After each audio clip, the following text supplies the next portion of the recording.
guys! Hi guys! Video natin ngayon guys. Videohan ko lang kayo na yung binili ko guys. Yan guys oh. Kita nyo guys. Ito oh.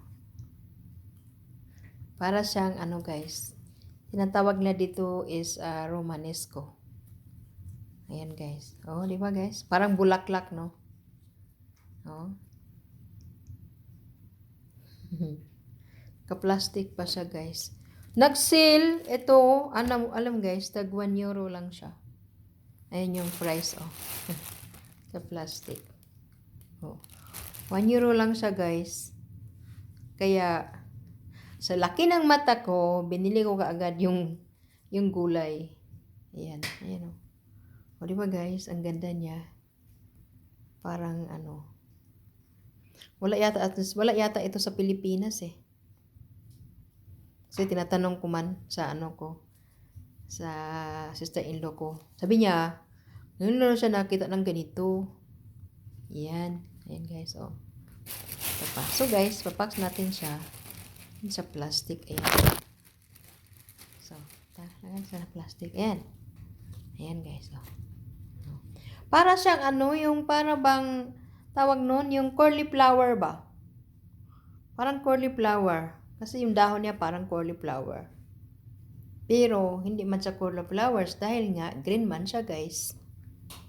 Kaya yan, pakita ko sa inyo guys. So guys, please comment kung may nakilala nito. Basta, tawag daw sa amin sa Germany, Romanesco. Yan ang tawag niyan guys. Ayan o.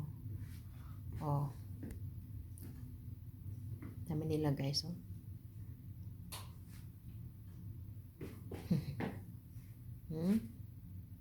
O-close up ko guys ha, para makita. Ayan o. Oh, yan guys. Para makita. Ayan.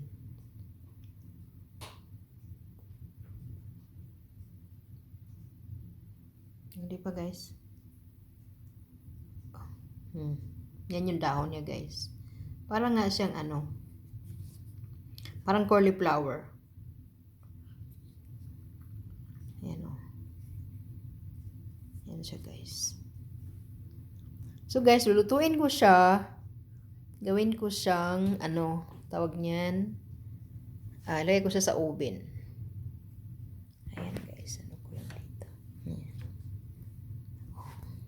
Yan. Ano pa guys? Looks interesting. Looks interesting. Ayan. So, Romanesco.